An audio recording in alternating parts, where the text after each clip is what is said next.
Welcome back to our channel exam எனர்ஜிஎஸ்என். So இன்றைக்கி நம்மளோட சேனலில் பள்ளிக்கல்வித்துறை மானிய கோரிக்கை பற்றின வீடியோ வந்து அடுத்தடுத்து அப்டேட் பண்ணுறோம். வேகன்சி இன்க்ரீஸ் இருக்குமா அப்டேட் பண்ணுறோன்றதை நம்ம கிட்டத்தட்ட ஒரு ஒன் வீக் ப்ரையராக 10 நாளைக்கு முன்னாடி போட்டிருந்ததுலேருந்தே சொல்லிகிட்டு இருந்தோம். நம்ம பள்ளிக்கல்வித்துறை மானிய கோரிக்கை 24ஆம் தேதி வருதுன்னு சொல்லிட்டு. நேற்று வரல அப்படின்னோட 25ஆம் தேதியாவது முக்கியமான சில அறிவிப்புகள் வரும் அப்படின்னு எதிர்பார்த்தோம். ஸோ அதை பற்றின டீட்டெயில்ஸ் வீடியோடு தான் இன்றைக்கி நம்ம பார்க்க போகிறோம்.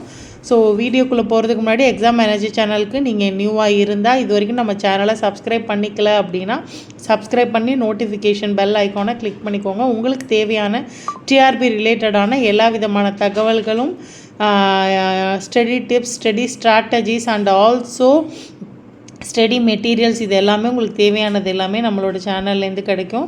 ஸோ எக்ஸாம் எனர்ஜி எசன்ஸை சப்ஸ்கிரைப் பண்ணாதவங்க சப்ஸ்கிரைப் பண்ணிக்கோங்க. ஸோ இன்றைக்கி வீடியோ எதை பற்றினது அப்படின்னா, நம்ம ஆல்ரெடி சொன்ன மாதிரி 24/4 அன்னைக்கு வந்து பள்ளிக்கல்வித்துறையோட மானிய கோரிக்கை நடைபெறதா இருந்தது. அதில் நிறைய அறிவிப்புகள், முக்கியமாக பணியிடங்கள் அதிகரிப்பு அதற்கான அறிவிப்பு வரும் அப்படின்னு எதிர்பார்த்தோம்.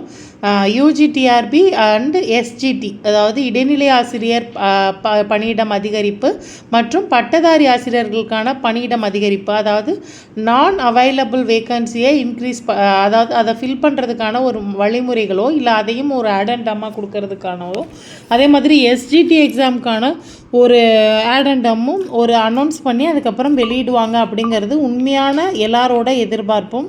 ஆனால் அதற்கு தேவையான எந்த அறிவிப்பும் இன்றைக்கி சட்டமன்றத்தில் வரலை.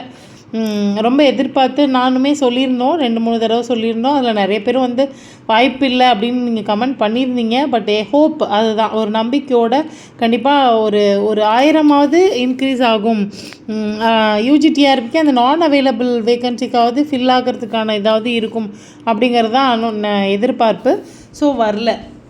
ஸோ இதுக்கு மேலே நமக்கு வேக்கன்சி இன்க்ரீஸ்க்கான வாய்ப்பு இருக்கா, எனி சான்ஸ் ஃபார் இன்க்ரீஸ் அப்படின்னு பார்த்தோம் அப்படின்னா டெஃபினெட்லி நாட் அப்படின்னு தான் சொல்லணும். இதுக்கு மேலே நமக்கு இன்க்ரீஸ் ஆகிறதுக்கான வாய்ப்பு ஏன் அப்படின்னா, இன்க்ரீஸ் ஆக வாய்ப்பு இருக்கிற பட்சத்தில் கண்டிப்பாக துறை அலுவலர்கள் வழியாக நமக்கு வந்திருக்கும். அதை ஒரு மானிய கோரிக்கையில் இவ்வளோ அறிவிப்புகள் வெளியிட்டதில் ஒரு ஹைலைட்டிங்கான அறிவிப்பாக வெளியிட்டிருக்க முடியும்.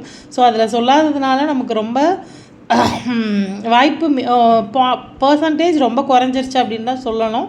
ஸோ எனிஹவ் இதுக்கு மேலே வந்து என்ன பண்ணுறது, அப்போ அடுத்த எக்ஸாமுக்கு படிக்கிறதா இல்லை என்ன பண்ணுறதுங்கிறது அவங்கவுங்களோட முடிவாக தான் இருக்கணும். இன்னொன்று முக்கியமான ஒரு விஷயம் என்ன அப்படின்னு பார்த்தீங்கன்னா, ஏற்கனவே செலக்டாக இருக்கவங்கள இந்த பார்டர் மார்க்கில் இருக்கவங்க ரொம்ப எதிர்பார்த்துட்டு இருந்திருப்பீங்க.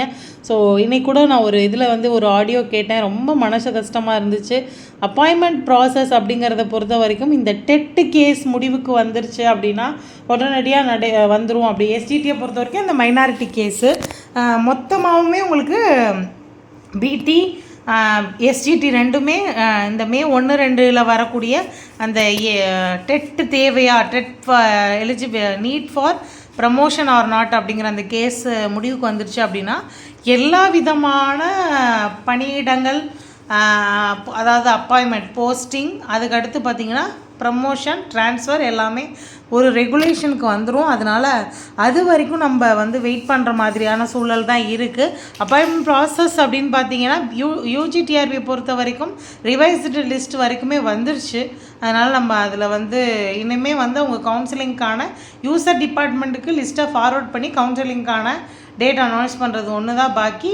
வேக்கன்சி இன்க்ரீஸ் ஆகுமா, அந்த நான் அவைலபிள் வேக்கன்சி அப்படின்னு சொல்லக்கூடிய அந்த பணியிடத்திற்கான ஆட்கள், அந்த ஆள் இல்லாததை வேறு முறையில் நிரப்ப வாய்ப்பு இருக்கா அப்படின்னு தான் வெயிட் பண்ணோம். இல்லை. அடுத்து பார்த்திங்கன்னா எஸ்ஜிடிக்கு வந்து ஆடண்டம் போடுவாங்க கண்டிப்பாக. சிவி லிஸ்ட்டுக்கு முன்னாடி ஒரு ஆடண்டம் வரும் அப்படின்ற எதிர்பார்ப்பு எல்லார்கிட்டேயுமே இருந்துச்சு. அதுவும் இன்ன வரைக்கும் வெளி வராதனால ஒரு வேளை இந்த இதோட உங்களுக்கு எஸ்ஜிடி எக்ஸாமுக்கு இவ்வளோ தான் போஸ்டிங்கா அப்படிங்கிற ஒரு இதுவும் ஒரு ஒரு மனசு கஷ்டமான ஒரு சூழ்நிலை தான் இருக்குது. ஸோ அதனால் அடுத்த கட்டமாக நம்ம சிவி லிஸ்ட் வரும்போது நம்ம என்னன்னு தெரிஞ்சுக்கலாம். அடுத்தடுத்த தகவல்களுக்கு வந்து தேவைப்படும் அப்படிங்கிற பட்சத்தில் உங்களுக்கு நம்ம எது முக்கியமான தகவலோ அதை நம்மளோட சேனலில் கண்டிப்பாக நான் வந்து எக்ஸ்பிளைன் பண்ணுவேன்.